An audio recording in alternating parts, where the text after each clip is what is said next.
ماشاءاللہ مجمع جتنی تعداد میں ہے کہ نعرہ حیدری کا یہی حق ادا ہوا ہے جو آپ نے کیا ہے. مجمع کی بیداری کے لیے دونوں ہاتھ بلند کر کے حیدری. تمام حاضرین مجلس کے مرحومین کے لیے، سامعین مجلس، ناظرین مجلس، ذاکرین مجلس کے مرحومین کے لیے، بالخصوص بانیان مجلس کے جملہ مرحومین اور محمد و آل محمد کے چاہنے والے وہ مرحومین جن کا فاتحہ پڑھنے والا کوئی نہیں، ایک سورہ فاتحہ.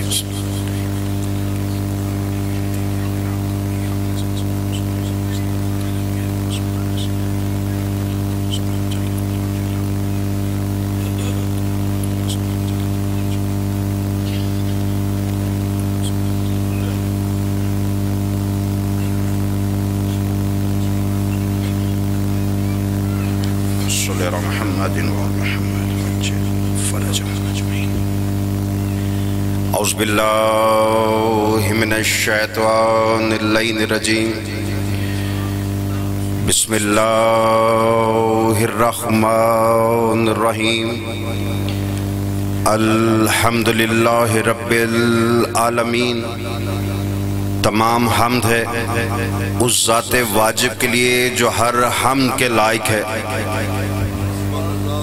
درود و سلام ان ہستیوں پر جن کے صدقے سے خود درود میں دم درود آ گیا.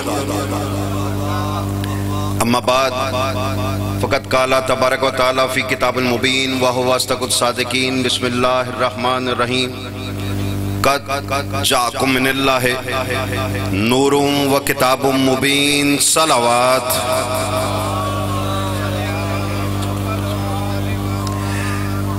دیکھیں محترم سامعین، کافی دیر سے شریک عبادت ہوں اور میں دیکھ رہا ہوں کہ پڑھنے والے پڑھ رہے ہیں، وہ اپنا فرض ادا کر رہے ہیں، اور سننے والے سن ہو کے سن رہے ہیں. توجہ ہے کہ نہیں؟ حیدری.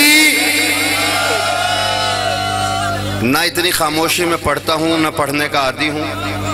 اور یاد رکھیے گا آپ سب جو آئے بیٹھے ہیں نا، کہیں ذہن میں یہ فطور آ جائے کہ جناب ہمارے اعمال ایسے ہیں آئے بیٹھے ہیں، ہم علی والے ہیں آئے بیٹھے ہیں. نہیں، آپ اپنی وجہ سے نہیں آئے بیٹھے، اپنے آپ اپنی ماں کی پاک دامنی کی وجہ سے آئے بیٹھے. دونوں ہاتھ بلند کر کے یک زبان ہو کے حیدری. میں شکر گزار ہوں. اس میں ایک ہاتھ بھی نیچے نہیں تھا. اس کا مطلب یہ ہے کہ مجمع میں کوئی بیمار نہیں بیٹھا ہوا.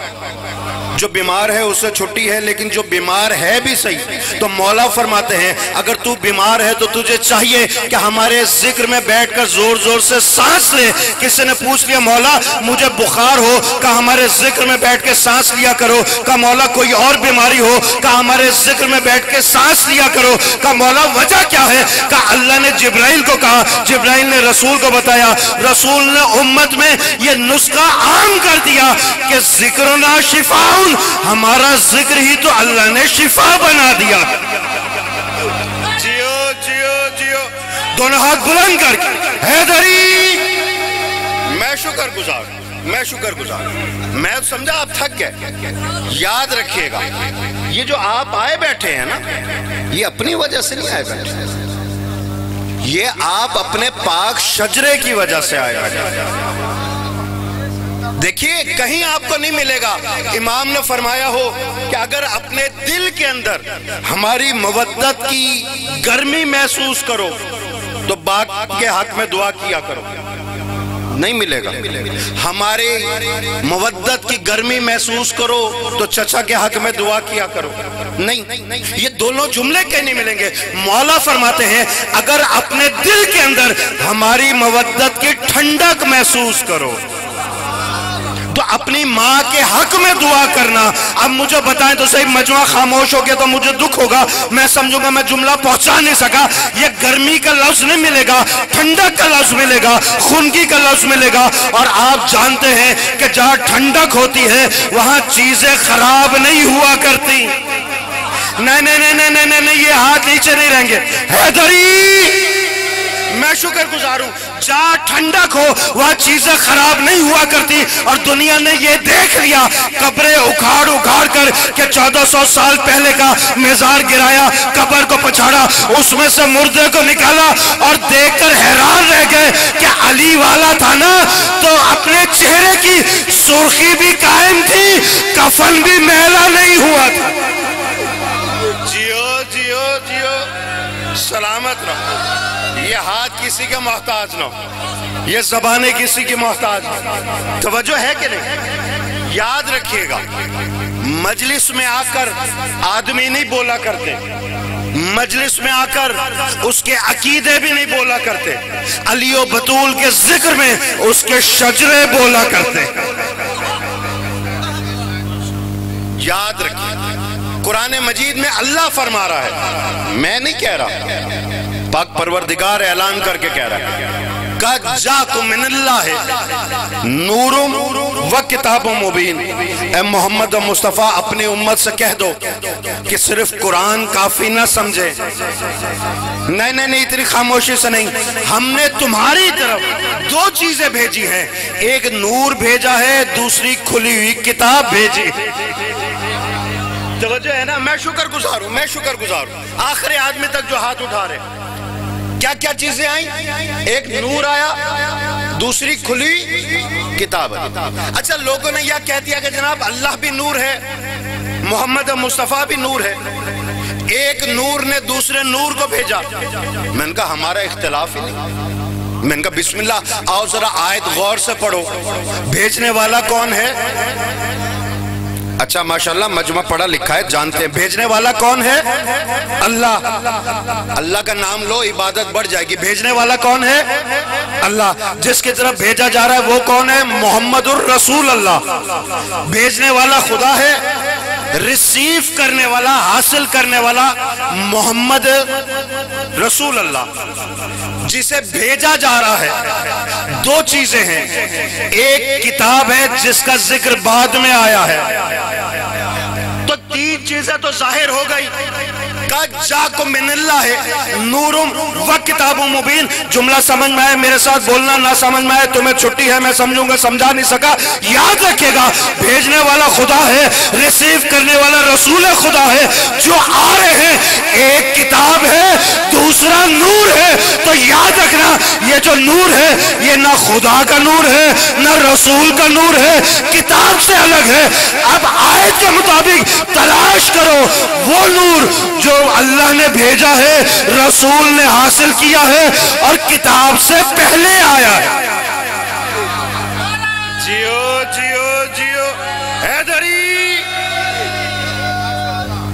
میں شکر گزار، میں شکر گزار۔ میں اب سمجھا آپ تھکے بیٹھے، لیکن نہیں، اگر تلاش کرنا ہے تو میں اسے آسان کر دیتا ہوں، بڑا آسان ہے۔ بھئی نور بھی ساتھ آیا، کتاب بھی آئی، میں کہوں گا یا رب العزت کتاب پہلے بھیج دے، نور بعد میں بھیج دے، تاکہ کتاب کافی کہنے والے کتاب پڑھ کے نور کی پہچان کر لیں۔ اللہ کہتا ہے نہیں، یہ میری عدالت کے خلاف ہے، یہ میری عدالت کے خلاف ہے کہ کتاب پہلے بھیج دوں نور بعد میں بھیجوں۔ نہیں، نور پہلے بھیجوں گا، کتاب بعد میں آئے گی۔ نور پہلے اس لیے آئے گا کہ پہلے نور قرآن بن کے دکھائے پھر بول کے سنا دے۔ توجہ ہے نا؟ اب پریشان ہونے کی ضرورت نہیں ہے کہ لوگ کتاب کو کافی کہتے ہیں، کتاب کو مانتے ہیں اور نور کی نہیں مانتے۔ یاد رکھیے گا یہ کتاب اگر موجود ہو یہاں اور میں کسی سے کہوں کہ جا کے اٹھا لائے، کیا کوئی منہ اٹھائے گا جا کے قرآن اٹھا لائے گا؟ آپ کی خاموشی بتا رہی ہے کہ نہیں، ایسا ہی ہے نا؟ نہیں، قرآن مجید کو ہاتھ لگانے سے پہلے دیکھے گا میرا ہاتھ پاک ہے کہ نہیں، سینے سے لگانے سے پہلے دیکھے گا میرا لباس پاک ہے کہ نہیں، حروف کو چھونے سے پہلے دیکھے گا میرا جسم پاک ہے کہ نہیں، جس جگہ لے کر جانا ہے وہ جگہ کو دیکھے گا وہ جگہ پاک ہے کہ نہیں۔ اتنی پاکیزگیوں کے بعد وہ سامع قرآن کو ہاتھ لگائے گا تو یاد رکھے گا نور بھی محمد مصطفیٰ پر، قرآن بھی محمد مصطفیٰ پر۔ اب جو خاموش ہو گیا مجھے دکھ ہوگا، میں سمجھوں گا وہ تھکا بیٹھا ہے۔ یاد رکھیے گا نور بھی محمد مصطفیٰ پر، قرآن بھی محمد مصطفیٰ پر۔ قرآن کی قربت کے لیے بھی پاکیزگی شرط ہے، نور کی قربت کے لیے بھی پاکیزگی شرط ہے۔ بس فرق اتنا ہے، قرآن کی قربت کے لیے جسم کی طہارت چاہیے، نور علی کی قربت کے لیے نسل کی طہارت چاہیے۔ جیو جیو جیو، سلامت رہو، آباد رہو۔ میں شکر گزار ہوں، یاد رکھیے گا میں شکر گزار ہوں، آباد رہیے، سلامت رہے۔ یہ خانوادہ خاندان کسی کا محتاج نہ، اہلیان مجلس کسی کے محتاج نہ، یہ خاندان صدقہ محمد و آل محمد کا یہ لنگر مجالس ماتم ان کی نسلوں میں جاری ہو ساری۔ ان کو سمجھو تو صحیح، اگر سمجھا ہے تو علی کے ماننے والوں نے کوئی دنیا سے گیا، انہوں نے قرآن کھول کے پڑھنا شروع کیا، وہیں پہ اعلان ہو گیا کہ آپ قرآن بند کرو، مجلس حسین کی طرف رخ کرو، اور مجلس حسین سے جو قرآن پڑھا ہے اس کو سمجھ بھی لو۔ اس کی وجہ یہ ہے کہ قرآن جو پڑھو گے سمجھائے گا نور، نور کے علاوہ کوئی نہیں سمجھا سکتا۔ ورنہ مجھے یہ بتاؤ کہ نماز تو پڑھتے ہیں نا، اچھا اب میں دیکھتا ہوں کون کیسے خاموش ہے پوری دنیا میں۔ کسر بھائی پوری دنیا کے اندر، قبلہ پوری دنیا میں نے دیکھا، مفتی صاحب جتنے احباب بیٹھے ہوئے آپ سے دعائیں لینے کھاتے، 5 طریقے ہیں نماز پڑھنے کے۔ کتنے؟ جو پنجتن کا ماننے والا ہے بول دے کتنے؟ 5۔ کوئی مالکی کے طریقے سے پڑھتا ہے، کوئی حنفی کے طریقے سے پڑھتا ہے، کوئی حنبلی کے طریقے سے پڑھتا ہے، کوئی شافعی کے طریقے سے پڑھتا ہے۔ جنہوں نے 5 بولا ہے کم از کم وہ خاموش نہیں رہیں گے، ممبر کے تقدس کی قسم ہے۔ 5 طریقوں میں سے یہ 4 طریقے ہیں 4 اماموں والے، 5واں طریقہ ہے 12 اماموں والا۔ جیو جیو جیو حیدری بھئی، رسول نے یہ فرمایا کہ ویسے پڑھو جس طرح مجھ محمد کو پڑھتے ہوئے دیکھو۔ آپ جو نماز پڑھتے ہیں 5 طریقوں میں سے خالی نہیں ہے۔ میں نے کہا یہ جو 4 طریقے ہیں انہوں نے رسول کو کیسے نماز پڑھتے دیکھا؟ خاموشی۔ میں نے کہا کیا مطلب ہے خاموشی کا؟ کہا جی وہ تو پہلا رسول کے 80 سال کے بعد آیا تھا، انہوں نے تو رسول کو نہیں دیکھا۔ میں نے کہا دوسرے نے؟ کہا وہ اس کے بعد۔ تیسرے نے؟ کہا وہ ان کے بعد۔ چوتھے نے؟ کہا وہ ان کے بعد۔ یہ 5 طریقوں میں سے 4 طریقوں والے مسلمان الگ ہو گئے۔ اب ایک فرقہ رہ گیا جو علی کا ماننے والا تھا، شیر خدا کا چاہنے والا تھا، صاحب ذوالفقار کی ماننے والا تھا۔ اب وہ سارے فرقے پلٹے میری طرف، میں نے سر اٹھایا، سینہ تان کے کھڑا ہو گیا، کہا آپ جو علی کے ماننے والے ہیں، آپ نے جو نماز 12 سے لی ہے، آپ جو نماز پڑھتے ہیں، انہوں نے رسول کو کیسے دیکھا ہے؟ اب جو علی کے ماننے والے ہیں، جو ماتمی ہاتھ ہیں، وہ انشاءاللہ نیچے نہیں رہیں گے۔ اور مجھے بتاؤ تو صحیح، میں نے سر اٹھا کے کہا اور میں تمہیں بتاتا ہوں، میرے پہلے نے رسول کو سب سے پہلے دیکھا، میرے دوسرے نے رسول کے پہلو میں کھڑے ہو کر دیکھا، اور میرے تیسرے نے نبی کی پشت پہ بیٹھ کے دیکھا۔ جیو جیو جیو جیو، توجہ ہے نا؟ میں شکر گزار ہوں، میں شکر گزار ہوں۔ یاد رکھیے اللہ نے نور کو بھی بھیجا ہے، کتاب کو بھی بھیجا، لیکن کہا یہ کہ کتاب سمجھو تو نور سے سمجھو تاکہ اختلاف نہ ہو۔ ورنہ ہر شخص تو دعا تو کرتا ہے نا، کتاب کھولی سورہ حمد پڑھی، اہدنا الصراط المستقیم، کیا مطلب ہوا؟ ماشاءاللہ ہمیں سیدھا راستہ دکھا۔ اچھا یقین کیجئے 5 طریقے جو نمازوں کے ہیں نا، اس میں 4 طریقوں والے یہی کہتے ہیں یا رب العزت ہمیں سیدھا راستہ دکھا۔ کلمہ پڑھ لیا، مصلی پہ آ گئے، یا رب العزت سیدھا راستہ دکھا۔ وضو کر لیا، فجر پڑھ لی، یا رب العزت سیدھا راستہ دکھا۔ ظہر پڑھ لی، سیدھا راستہ دکھا۔ روزہ رکھ لیا، یا رب العزت سیدھا راستہ دکھا۔ حج کر لیا، یا رب العزت سیدھا راستہ دکھا۔ مجھے سمجھ نہیں آتی، کلمہ پڑھ چکا، روزہ رکھ چکا، حج کر چکا، نمازیں پڑھ چکا، یہ سیدھا راستہ نظر کیوں نہیں ہوتا؟ اگر دیکھنا چاہتے ہو تو آؤ ہماری مساجد میں کھڑے ہو کر دیکھو تو صحیح۔ جب ہم کہتے ہیں نا اہدنا الصراط المستقیم، حیدر کرار کا ماننے والا کہتا ہے اہدنا الصراط المستقیم، یہ ہاتھ کسی کا محتاج نہ ہو، جو رب کے ساتھ اٹھ رہے ہیں، جو در زہرا کا غلام ہے، جب وہ کہتا ہے اہدنا الصراط المستقیم تو ہاتھ اٹھا کے یہ نہیں کہتا ہمیں سیدھا راستہ دکھا، ہاتھ اٹھا کے کہتا ہے یا رب العزت در زہرا دیکھا ہوا ہے، بس ہمیں اس راستے پہ قائم رکھ۔ جیو جیو جیو جیو جیو، یہ ہاتھ کسی کا محتاج نہ ہو، یہ زبانیں کسی کے محتاج نہ ہو۔ یا تو مائک کی آواز اتنی تیز ہے کہ آپ کے نعرہ حیدری کی صدا دب جاتی ہے، یا پھر لنگر کم کیا ہوا ہے۔ حیدری نہیں، میرے کہنے پر ایک نعرہ ایسا لگائیں جو بیٹھک میں بیٹھے انہیں پتہ چل جائے مجلس ہو رہی۔ توجہ ہے نا؟ یک زبان ہو کے دونوں ہاتھ بلند کر کے حیدری۔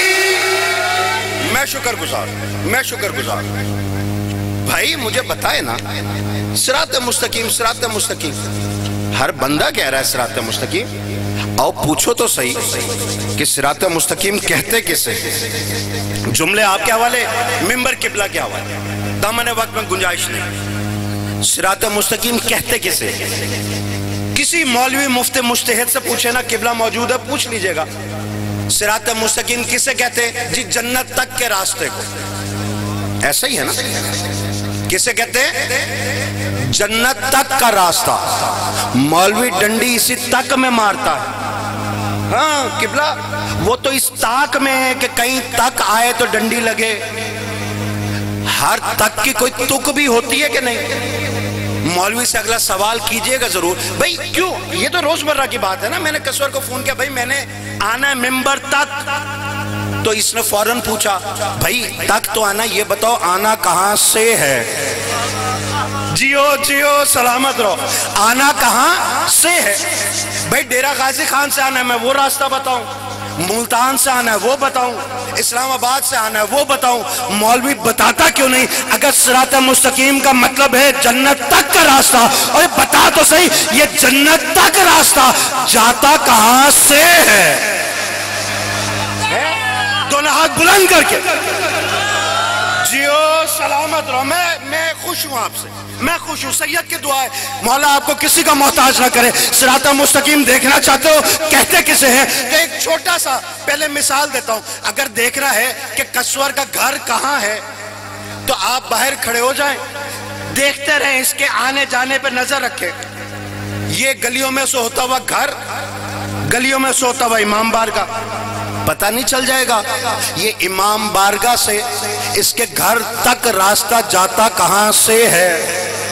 پتہ چل جائے گا نا؟ نہیں آپ غور سے سن رہے ہیں، مجھے یہ پتہ چل گیا، پہلے میں سمجھا آپ تھکے بیٹھے، لیکن آپ کے نعرے اور داد نے بتا دیا آپ غور سے سن رہے ہیں۔ اس کا مطلب یہ ہوا اگر کسی کے آنے جانے کا راستہ دیکھنا ہے، اس کا آنے کا مقام دیکھنا ہے اور پہنچنے کا مقام دیکھنا ہے، تو اس کے آنے جانے پر نظر رکھی جائے۔ اگر ہر ایک جنت جانا چاہتا ہے تو آؤ نظر رکھو در جنت کے اوپر، وہاں رہتا کون ہے؟ کہ جبرائیل وہیں پر، میکائیل وہیں پر، اسرافیل وہیں پر، اسرائیل وہیں پر، یہ سارے فرشتے وہیں پر، بارش برسانے والے فرشتے وہیں پر، سورج کو لے آنے لے جانے والے فرشتے وہیں پر، یہ سب فرشتے رہتے ہیں در جنت پر۔ رکھو در جنت پر نظر، رکھو مولویوں کے گردنوں پہ ہاتھ جو کہتے ہیں جنت تک کا راستہ صراط مستقیم ہے۔ اور میں تمہیں بتاتا ہوں چلتا وہاں سے رضوان جنت ہے، جبرائیل چلتا ہے در زہرا پر بریک لگا کر، یہ نہیں کہتا رضوان جنت آیا ہوں، صدا دے کر کہتا ہے فقیر آیا ہے، مسکین آیا ہے، درزی آیا ہے، جھولا جھلانے والا آیا ہے۔ اور چلتا فرشتہ ہے، رکتا در زہرا پر، چلتا فرشتہ ہے، رکتا در جنت پر۔ اور مولوی بتا تو صحیح در زہرا سے در جنت تک کا جو راستہ ہے اسی کو تو صراط مستقیم کہتے ہیں۔ جیو جیو جیو جیو، میں میں شکر گزار ہوں۔ اور اگر اس سے بھی آسان دیکھنا ہے تو نشانی بتا دیتا ہوں، آخری فضائل کے جملے۔ مسائل میرے بعد قبلہ پڑھیں گے، میں دیکھنا یہ چاہتا ہوں کہ کون سن رہا ہے، کون سمجھ سکتا۔ تھک تو نہیں گئے؟ قبلہ یہ نہ کہیں کہ مجمع کو تھکا کے حوالے کر گیا۔ یاد رکھیے گا، صراط مستقیم دیکھنا تو بہت آسان ہے بھئی، اہل سنت بھائیوں سے پوچھ لو صراط مستقیم پر چلنا ہو تو کیسے چلیں؟ خدا کی قسم وہ آپ کو بتائیں گے کہ دیکھو رسول کی اتباع کرو، رسول کی پیروی کرو، سنت رسول پر عمل کرو۔ اللہ کہتا ہے کہ دیکھو جہاں میرا نبی قدم اٹھا کے رکھ کر قدم اٹھائے وہیں پر قدم رکھ دو۔ یہ رسول کی اتباع جو ہے یہی تو صراط مستقیم ہے۔ کیوں؟ جہاں نبی کے قدم آ جائیں وہی جگہ تو میں نے صراط مستقیم بنا دی ہے۔ بات سمجھ میں آ گئی نا؟ جہاں نبی کے قدم آ جائیں وہ جگہ صراط مستقیم۔ اب نماز میں جب آپ اہدنا صراط المستقیم کہیں گے نا تو آپ کو پوری تقریر میری ذہن میں آ جائے گی، لیکن اگر یہ جملہ سن لیا آپ کی دنیا کے لیے بھی کافی ہے، آخرت کے لیے بھی کافی ہے۔ یاد رکھیے گا جہاں محمد مصطفیٰ کے قدم آ جائیں، جہاں قدم آ جائیں وہ جگہ صراط مستقیم ہے۔ یہ قدم مکہ میں آ جائیں، مکہ صراط مستقیم، یہ قدم مدینہ میں آ جائیں، مدینہ صراط مستقیم۔ دائیں بائیں نہیں دیکھنا، دو جملے آپ کے حوالے، جو تھکا بیٹھا ہے اسے چھٹی ہے، جو ہاتھ اٹھا رہے ہیں میرا انہیں سلام ہے، جو بول سکتا ہے جملہ اس کی نظر کرنے لگاؤ۔ یہ قدم بت خانے میں آ جائے، بت خانہ عبادت خانہ بن کر صراط مستقیم، یہ قدم کعبہ و قوسین سے گزر جائیں، کعبہ و قوسین صراط مستقیم، یہ قدم در زہرا پر ٹھہر جائیں، در زہرا صراط مستقیم، یہ قدم پلان کے منبر پر آ جائیں، پلان کا منبر صراط مستقیم۔ اور ملا مجھے بتا تو صحیح، جہاں نبی کے قدم آ جائے جب وہ جگہ صراط مستقیم ہے تو اگر کسی کے قدم مہر نبوت پہ آ جائے، جیو جیو جیو سلامت رہو، دونوں ہاتھ بلند کر کے حیدری، میں شکر گزار ہوں، میں شکر گزار ہوں، آباد رہیے، سلامت رہے، مولا آپ کو کسی کا محتاج نہ کرے۔ لیکن دکھ اس چیز کا ہے، درد اس چیز کا ہے، جو صراط مستقیم دکھانے آئے تھے امت نے انہی کے گھر کربلا میں اجاڑ دیے، جو پردہ سکھانے آئی تھی نوکے نیزہ پر انہی کی چادریں اچھال دی گئی۔ مجھے بتاؤ تو صحیح، خدا کی قسم وہ جن کا ننگا سر کھلے آسمان نے نہ دیکھا تھا، نہ جانے بھائیوں کے لاشوں سے ننگے سر گزری کیسے ہوں گی۔ آپ خاموشی سے سن رہے ہیں، مجھے بتاؤ تو صحیح، کیا اپنے کے لاشے سے گزر جانا اتنا آسان ہے؟ اتنا آسان ہے؟ مجھے بتاؤ وہ علی اکبر کے لاشے سے کیسے گزری ہوں گی، وہ عباس کے لاشے سے کیسے گزری ہوں گی، وہ اونا محمد کے لاشے سے کیسے گزری ہوں گی۔ میں جملہ اپنی ماں بہنوں کے حوالے کرنے لگا ہوں۔ کوئی شریف زادی جس کی شادی ہو جائے نا، عقد ہو جائے، باپ ملنے چلا جائے، وہ بیٹی کبھی نہیں کہے گی بابا مجھے کوئی دکھ ہے۔ بھائی ملنے چلا جائے کبھی نہیں کہے گی کہ فلانے نے مجھے کچھ کہہ دیا۔ چچا ماموں چلا جائے وہ ہمیشہ مسکرا کے ملتی ہے، کہتی ہے بابا مجھے کوئی تکلیف نہیں ہے، چچا مجھے کوئی تکلیف نہیں ہے، سسرال کے گھر میں بڑے سکون سے ہوں۔ لیکن پوچھو شریف زادی سے جب ماں ملنے آ جائے وہ رہ نہیں سکتی، وہ سینہ پیٹ کے کہتی ہے اماں اس نے مجھے یہ تکلیف دے دی، اماں اس نے مجھے یہ بات کر دی، اماں اس نے مجھے یہ بات کر دی۔ خدا کی قسم علی اکبر کا لاشا آیا، یہ صبر کی پیما بنی رہی، جناب عباس کا لاشا آیا، یہ بی بی صبر میں رہی، اونا محمد کا لاشا آیا، یہ صبر میں رہی، جناب حسین کا لاشا آیا، یہ صبر میں رہی۔ یا بے کجاوا اونٹوں پر بندے ہاتھوں کے سوار ہوئی تو کیا دیکھتی ہے؟ وہ نیزہ جس پر سر حسین ہے، ایک مستور ہے جس کی پسلیوں پہ ہاتھ ہے، سر کو بھی دیکھتی ہے، قیدیوں کو بھی دیکھتی ہے۔ بی بی نے پکار کر کہا کہ مستور تو کون ہے؟ آواز دے کر کہتی ہے زینب مجھے پہچان، میں بقیہ چھوڑ کر تیرے پاس آ گئی۔ اماں کو دیکھ کر صبر نہیں ہوا، ماتھا پیٹ کے کہتی ہے اماں اس وقت کہاں تھی جب علی اکبر کے برچھی لگی، اماں اس وقت کہاں تھی جب عباس عباس کے بازو قلم ہوئے. اماں اس وقت کہا تھی جب حسین کی گردن جدا ہو گئی.